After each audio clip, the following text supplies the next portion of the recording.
Hi, my name's Jonathan, and this is Looking Up here at the amphitheater today to let you know that there is a stage on which you live your life, and it's a life in front of God. As you can see, you're looking up at the sky here, and that when we look up at the sky, it gives us some connotation. Sometimes we see airplanes, moon, stars, sun, birds, anything up there that might be flying. And at night, I like to look up at the stars. Stars make me realize that there's a bigger world out there, something I can't create, something I can't fathom how it got there.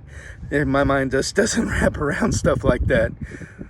And so when I begin to think about what I can't do, I realize God can. And God can do things I can't imagine, things you can't imagine. He has power and ideas and hopes and dreams, and I can't even think about it. In Ephesians, it says that he does more than we could ever think or imagine. And I got a pretty good imagination, but I can't really out-imagine God. And so whenever life comes at us so fast, it really becomes difficult to decide what's most important, what to do, what situation we need to take care of. And when we begin to try to put it all together, we say, I can't do this. We get scared, we get frustrated, we get nervous.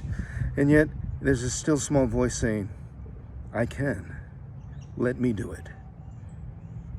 In the story of David and Goliath, that David is having a conversation with Goliath. And in it, he says, God is going to fight this battle, and he will deliver you into my hands.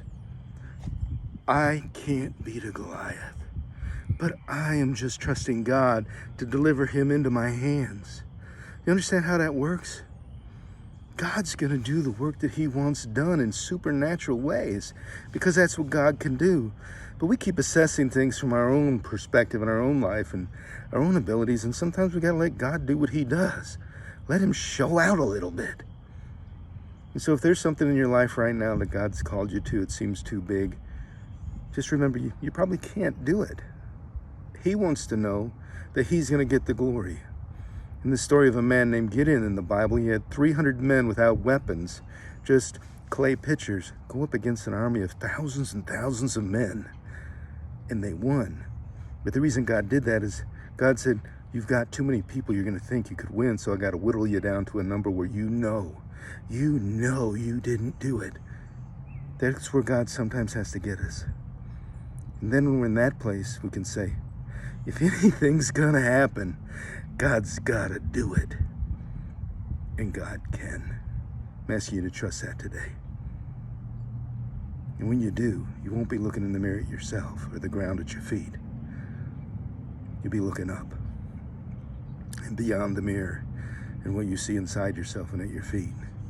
There's a whole lot more to be seen when you're looking up. Yes, indeed.